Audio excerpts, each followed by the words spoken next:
You are listening to Love Your Practice with Dr. Laura Mock. I'm a general dentist, a practice owner, and a certified life coach. I teach women who own dental practices to lead with intention and literally fall in love with their businesses. Keep listening and you will see how learning to love your practice turns into loving your life too. Hi, welcome to another episode of my podcast. I'm so glad you're here. You are the ladies of dentistry. You ladies are so amazing. You have no idea how much I respect and admire you. And I love that you're showing up for yourselves and your practices by listening to my podcast. And it just gives me a little bit of hope that our lives can all be somewhat better as we take care of ourselves. And I gotta say, the guys might not be paying that close of attention, but every year when there's more and more women who are graduating from dental school, we're taking over the industry. You watch it. It's totally happening. They might not see it, but it's totally happening. Now, a little update on me. I know last episode I was talking about my surgery. I just wanted you all to know because I got a lot of inquiries. I'm doing great. I'm feeling just fine. I'm like 90% myself now. Still having my hemoglobin. It would take a while for the hemoglobin to get back up. I'm taking my iron like I'm supposed to. So that's good, I guess. How's everybody feeling? We've got a lot of things going on. It seems like ever since I started this podcast 2 years ago, we just have a lot of stuff, right? And right now it's Omicron. Did I say it right? I never know whether to say Omicron. I don't know. I'm going to call it Omicron. And if anybody wants to let me know that I said it wrong, I'm super open to correction. So like what I'm hearing from my mastermind ladies is everybody's understaffed and the schedule is constantly changing because the patients and the team members call in the morning the people who can't come, right? And then it's kind of a mad scramble to see what we can do with the day that we have and, who's coming. And it's like, a dental day is typically not a super predictable thing, but, you kind of try to work some order into it. And right now the order is just kind of like thrown out the window. And not only have we become understaffed on a day-to-day basis, but many of you are short an employee or two or even three. And it's the same with my mastermind. I've got one client whose sole hygienist is pregnant with twins, and another one who kind of hobbles along on 1.5 because the one doesn't show up sometimes. And just like, there's a lot of, you guys have heard of the Great Resignation. Yes, this is the phenomenon that is happening in our culture right now, where people are reevaluating their desire to be in the workforce. And that has for sure affected dentistry. Right? We're seeing that, especially in hygiene, but also with assisting and front desk. It can be hard once we lose someone to replace them. Like, can we even get any applicants? And that has created a lot of mental drama for you all. So yeah, that's what we're going to talk about today. We're going to talk about the mental stuff going on in our heads when we're short on team members. But first, I have 2 super quick announcements, and then we'll get on to this. It's just me talking today. But next week, I am going to interview Kelley, who I have had on here before. She's an HR consultant for dental teams. She's a one-woman company, and she's just a joy to interview. We're going to talk again about being understaffed from an HR perspective and kind of like brainstorming ideas of what we can do in the situation that we're in. But today is going to be more like the mindset that we need to get through this time. And not only to get through it, but to actually keep on enjoying it, keep on loving our practices like we deserve to, because you all are amazing and you have gotten this far. And I know you can get through this time enjoying it and having fun even until you have a full team again. All right, so here's my 2 announcements. I had my webinar last night, January 27th, was my my 3rd semi-annual webinar. This time it was on how to feel confident in your practice by changing just one thing. And if you're a regular on the podcast, you already know what the thing is. It's how we are thinking about our practices, which is amazingly effective. And it was really, really, really well received. I didn't have anybody slip off in the middle of the webinar. They all stayed on with me. And I was like, you know what? I'm going to do this again. I'm going to do this webinar at a completely different day and time to see if there's anybody else. You know, I've been doing them in the evening. This time I'm going to do it bright and early on a Wednesday morning. So if that's a good time for you, you didn't do it before because you already knew you couldn't be there. Maybe you have family time in the evening. I don't know, whatever. If you want to join me on a Wednesday morning, it's going to be February 16th. And I'm going to talk again about the confidence thing. We're going to do a mini dive into how to feel more confident. And I'm going to go through each step that you need to take in order to feel differently about any situation, but that includes your practice. Okay, so if you want to be present in that webinar, go to my website, loveyourpractice.net. Okay. You can also find it on my Instagram bio link. Go to my website and scroll down a little bit to register for the next webinar. Okay. I would love to see you there. It's always fun.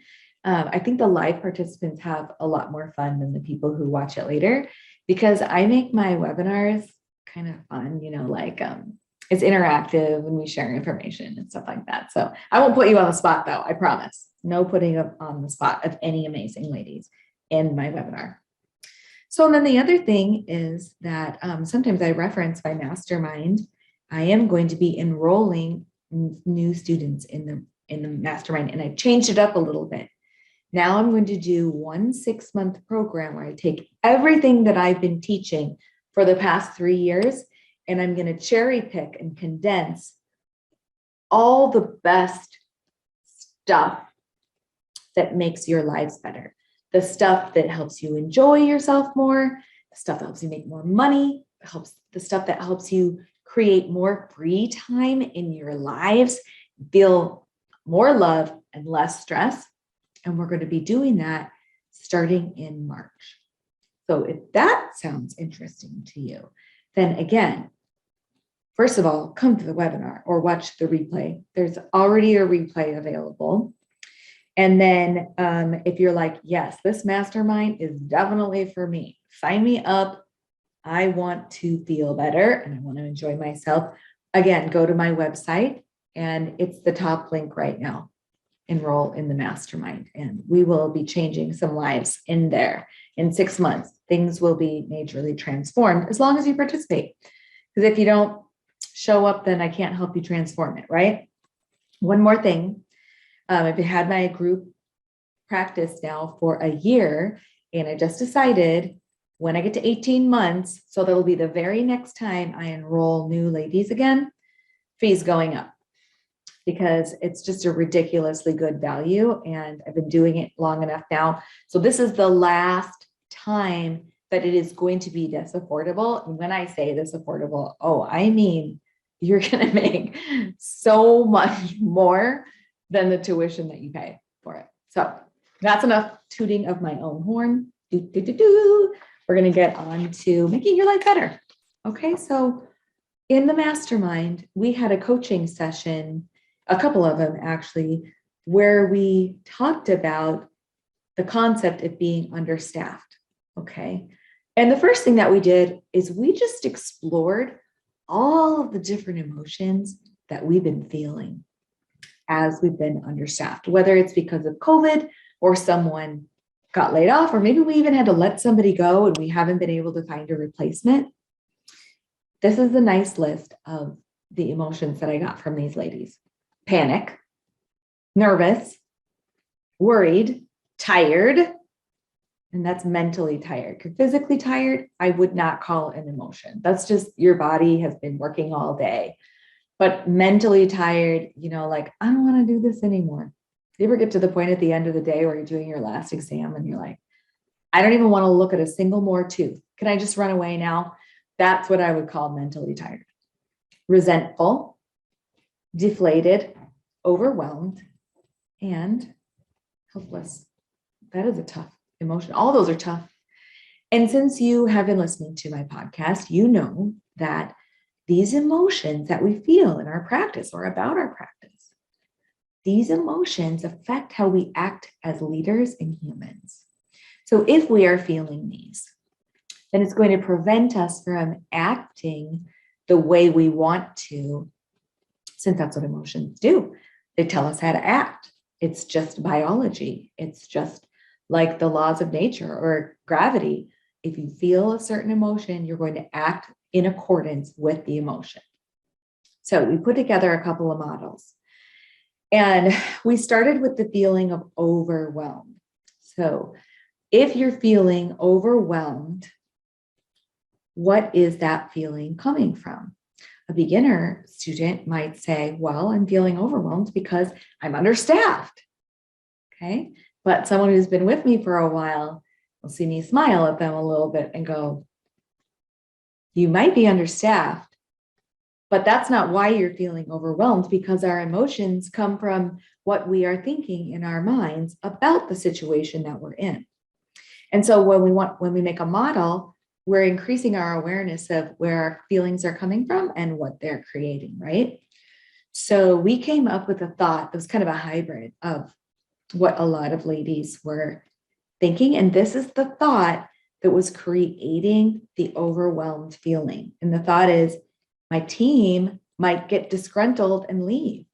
So in their minds, they're imagining the team going, I'm tired of being overworked. I want to be somewhere where I'm appreciated better, or where I can just do one person's job. And they're picturing the team getting upset and leaving.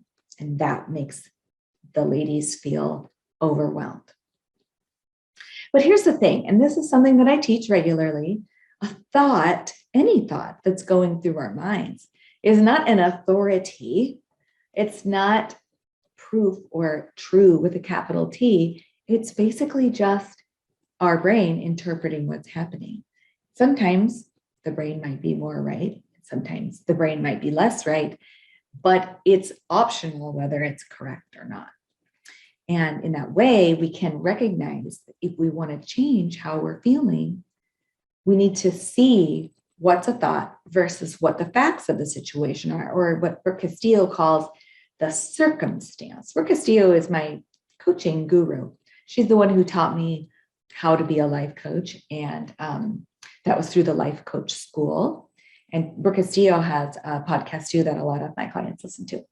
So anyway, I challenged my ladies to come up with a fact of a situation that surrounds the thought, my team might get disgruntled and leave. And this is what we came up with. And it was a challenge, because sometimes those thoughts feel like facts, don't they? So this is what we said, short one staff member was our fact.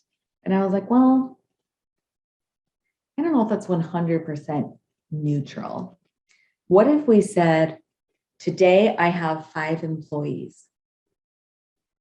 That is something that everybody can agree on, and there is no heaviness attached to it. I have 5 employees today. Okay.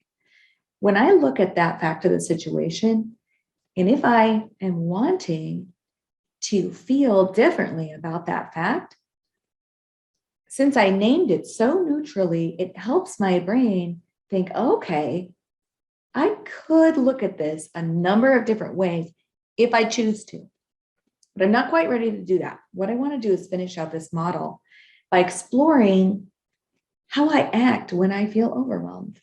Because before I move on and try to fix what I'm feeling, I don't want to say fix, because I don't want you to think that feeling overwhelmed is wrong. Before I try to create something more intentional, I really want to look at what this thought, my team might get disgruntled and leave, is creating in my life. And we do that by looking at the action line. So I'm feeling overwhelmed. And what is that overwhelmed emotion creating in my life? What am I doing because I feel overwhelmed? And this is kind of another composite of what the ladies said. So one of them was, I get more introverted. So I'm not going out there. I'm not being gracious to my team or my employees. I don't get extra things done or anything else, and I don't make progress towards this current problem. And I have fast food for dinner. I run around like a chicken with my head cut off instead of being more mindful of how I'm going about my day. My treatment planning for my patients is less ideal. So I'd sit down and instead of saying, Mrs. Jones, have you thought about this occlusal disease you have? I'm saying, well, there's a crack over here, so you can crown it if you want. Bye. And getting out of the room and going back to my overwhelmed feeling. I just get it done and then I leave. I don't care. And then always my favorite in the action line is I seek out more information that I'm justified in feeling overwhelmed, because brains really like to be correct. So if you're feeling a certain emotion, the brain's going to go ahead and seek out other evidence that shows that being overwhelmed is the correct emotion, if that makes sense. So that's kind of the model. I didn't do the whole thing. I left out the power line, but for the purposes of our podcast today, what I want you to see before I move on is that all of those actions, those ineffective leadership actions, came from not the fact that we have 5 employees, but from the electrical meat inside our heads saying, my team might get disgruntled and leave, which makes me feel overwhelmed or scared. Okay. So that's one model that we made in our mastermind. And I'm going to give you another one. And this one is called the intentional model. In other words, I've sat with my unintentional model. I've sat and looked at what my brain created when I left it to its own devices to auto-populate thoughts for me. But since I am a person who is aware of my own thoughts, I'm aware of the fact that I have a brain. If I want to plant different thoughts into my brain, all I have to do is put them in my mind. I can put it up on a piece of paper or my mirror. I can scratch it into my glasses at work. I can remind myself any way that I want to that I'm putting a new thought into my brain by just saying it in my mind. Okay, so what we're going to do now is we are going to go through this intentionality where we're saying to ourselves, we see why we feel overwhelmed. We understand that, but we want to feel something different. Okay. And that starts with, well, what do I want to create? Before I choose an emotion, I want to decide what I'm creating. What am I even doing there? And a lot of our models in our mastermind, since it's about loving your practice, a lot of that when we're setting out our intentionality might be something like, I'm working to create a practice that I love to work in, or just, I love my practice. I literally have created this practice and I love it. And I wouldn't have it any other way, even when it's imperfect. Okay. So that's what we're setting out that intention. And then we made an active list of how we would act. Despite the fact that we have 5 employees today, how are we going to act if we're creating a practice we love? See, if you have 5 employees, you can still create a practice you love, right? There's nothing about having 5 employees or 2 employees or 1 or 0 or 10. You can still, no matter how many numbers of employees you have, you can be working towards loving your practice, right? So that's the beauty of separating out your fact from your thought. So this is a list, and again, it's a composite of things that the ladies were saying would be helpful. I use equipment to ease the burden. And we kind of made a list of equipment that helps us in our practices. And I'm just about to throw out some stuff. You're welcome, companies who make these items. I personally, I love the Optragate. It makes my life so much easier. When I have a lip that I have to hold back now because maybe they don't like the Optragate or we didn't get one out, I'm so annoyed because the Optragate just, I feel like I'm driving down a highway without any cars in my way when I have the Optragate in. It's amazing. And the Isolite, I can prep a lower crown by myself with no help at all if we can use an Isolite. And sometimes I can work on upper teeth as well, or lower fillings. I cannot really do upper back teeth with the Isolite by myself because I can't get the mirror clean. Let me know if you figured out how to do that.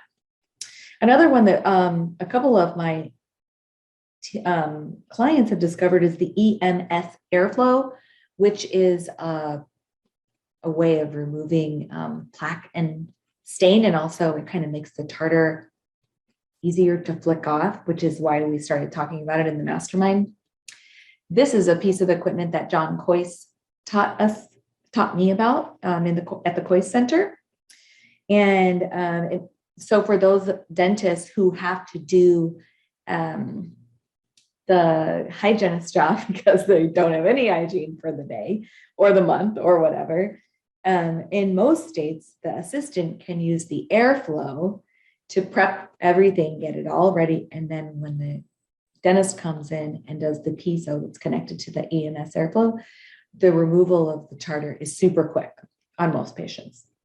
So that's one thing that you can do is you can invest in equipment that makes the lives of your team members and you easier. And it's a fixed expense. I mean, it's a one-time expense, whereas team members are an ongoing expense, right? It's usually a good return on investment. Other things are you could bring in lunch. You could have an attitude of gratitude, and then the gratitude shows. So dental employees love being appreciated. That is why they went into the industry. They are helpers, or they wouldn't have decided to go into dentistry in the first place.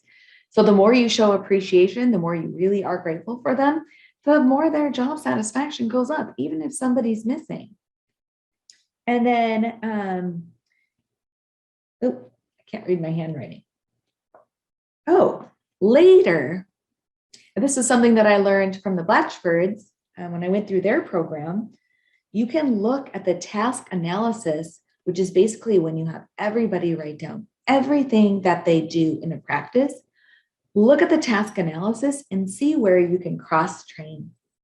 Because the more everybody knows how to do everybody else's job, the smoother your day runs. And especially if you've been encouraging teamwork, they hustle for each other. They're there for each other. They are work sisters, sometimes brothers. We have a few assistants and hygienists who are men and front desk, and we appreciate them. So if I ever use gender exclusive language, I very sincerely apologize. But these team members watch out for each other, right? And you can take some development time. It will be extremely well worth your while to stop drilling for a couple of hours a month and teach your team members how to do each other's jobs, as long as it's legal, right? You're not going to teach the assistants to remove calf in most states. I think there's one state that's introducing that, but I don't want to get into politics. So yeah, do some cross training for next time. Another thing that you can do for next time is to make some relationship with third-party helpers, like somebody who can answer the phone if you just really need to focus on patient care and the patients that are here with you right now.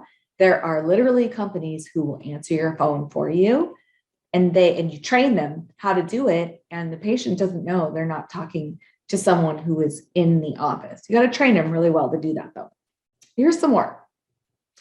Stick with me because we're almost done with this episode. These are the things that the ladies brainstormed on or traded ideas on, and I just thought I would share them. So you're going to strategically look at the schedule You got 5 employees today. How do you want to utilize those 5 employees the best?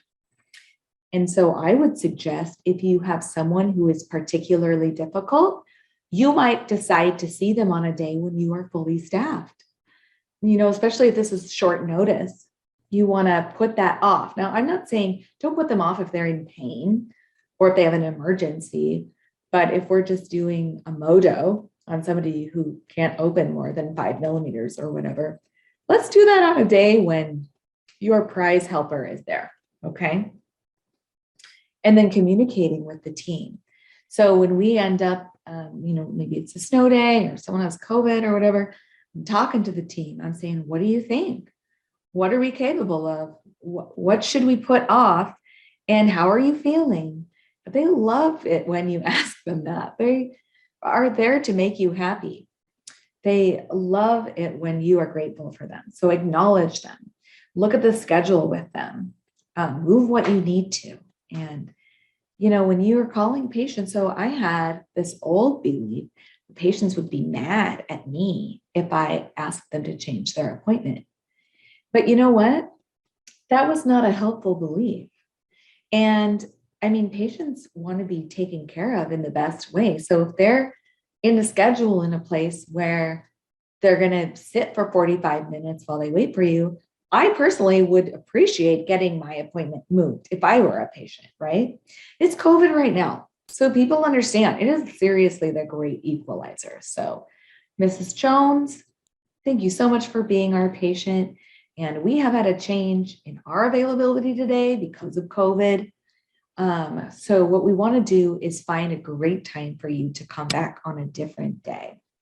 And 9 times out of 10, 99 times out of 100, nobody's going to be mad at you about that. And if they are mad about that, then they might need a dismissal letter. I'm just saying, you don't have to be everybody's dentist. If they're hard to treat or if they're not very grateful, you don't have to treat them. Okay. All right. You can get some subs. That is more possible in some places than others. But if you create a relationship with subs beforehand, get their name, get their number, find out what they like, you can get some substitutes. You can do a thank you bonus at the end of the day. And I can already hear Kelley, she's saying, make sure you pay their taxes too, which I do that sometimes if I give somebody a bonus. Not all the time, but if it's a surprise bonus, or if I do gift cards for them, then I'll be like, oh, and we grossed it up in your paycheck for you, meaning we already paid the taxes for that as well. So they don't get a tax surprise at the end of the month or the end of the year. You can order in lunch, feed those hungry people. They are working their asses off for you. So get them a sub sandwich or some delicious soup or bring it from home, feed them. That's a wonderful way to show appreciation. And then remind yourself that the decreased capacity right now does not mean your practice is failing. You used to do this all the time, accidentally. Like snow day, oh my gosh, we're losing so much money today. Someone's sick, all that wasted production. You know what? They're coming back. Your patients will come back a different day because dentistry is by appointment only, which is another thing that the Blatchfords taught me. We get to arrange it however we want because it's our practice and we should wear our crowns. We should sit on our thrones and have that ability to decide how and when we're going to see people. All right, so that was a big action line. We're still in the middle of making a model here where we are creating a practice that we love to live in. And I just gave you a huge laundry list of things that you can do to help pivot if you're understaffed. Okay. And now I want to ask you a question. If you're feeling overwhelmed, if you're still stuck back there in overwhelm, you're not going to do any of the things that I just recommended.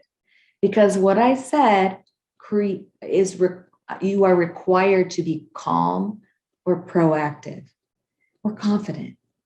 Somewhere where you're in a space where you believe in yourself, you believe in your team, you believe in your practice. Okay.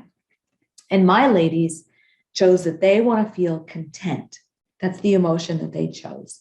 You can choose whatever emotion you think is the most useful for doing that action line. That's a big action line, right? And you're not going to do them all, but you'll cherry pick the ones that work for your practice. Which emotion will drive you to take the best care of your practice so that you love it? And even on a day when you have 5 employees, you feel this way. Okay, so choose a feeling, and then you just kind of play around. This is the magical part where you choose something that you want to intentionally think that will help you know, that will help you feel the feeling. So this is what they chose. Hey, my expenses are down for the day. And that made them feel calm and content. And I would love to hear what you think that you could repeat in your mind that makes you feel content, or whatever emotion it is that you want to feel in order to be ready for that big action line. All those amazing things that you can do to adapt when you have 5 employees or whatever it is, short a hygienist or whatever it is. Ladies, you deserve this. You deserve to enjoy where you're at right now. And this is something that I specialize in. So if you feel like you need more help, keep listening to the podcast, or watch the replay of my webinar, or join me February 16th for my 8 a.m. webinar, and let's get to work. Let's find out what's been stopping you from enjoying yourself up here in between your ears. And let's get something better going on up there. Okay, ladies, I will see you soon in a couple of weeks. We will, you take care until then. Bye-bye. Thank you for listening to Love Your Practice with Dr. Laura Mock. I would love to meet you. To join our movement, find the Facebook group called Love Your Practice and request to join. If you can't find it, just send me a message and I'll add you. You'll find me there helping all of my ladies to fall in love with their businesses and have a better life.